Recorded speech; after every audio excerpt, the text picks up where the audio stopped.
ফাহমিদুলকে দলে ফেরাতে হবে অবশ্যই। আমাদের উক্ত দাবিগুলো বাস্তব শুরু না হওয়া পর্যন্ত আমরা টিম বাদ ছাড়তে দিচ্ছি না।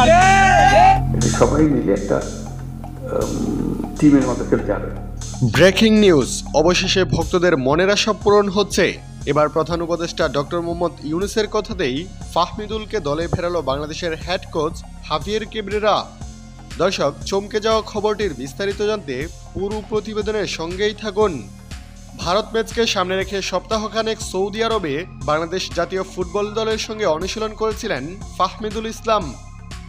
মরুর দেশে ক্যাম্প শেষে গতকাল 18 মার্চ ঢাকা বিমানবন্দরে কোচ হাভিয়ের কেব্রেরা সাংবাদিকদের জানান ফাহমিদুল থাকছেন না তার স্কোয়াডে।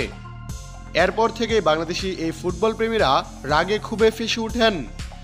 ফাহমিদুলকে দলে চেয়ে বাফুফের সামনে মিটিং মিছিল সহ আন্দোলন করতেও দেখা যায় বাংলাদেশের ফুটবল সমর্থকদের।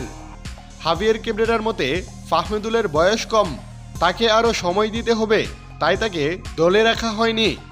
তবে এবার ভক্তদের মনের আশা পূরণ করলেন বাংলাদেশের অন্তর্বর্তীকালীন সরকারের প্রধান উপদেষ্টা ডক্টর মোহাম্মদ ইউনূস।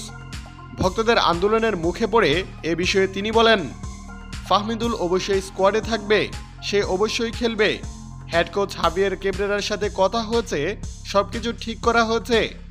ভারতের বিপক্ষে ফাহমিদুল অবশ্যই খেলবে।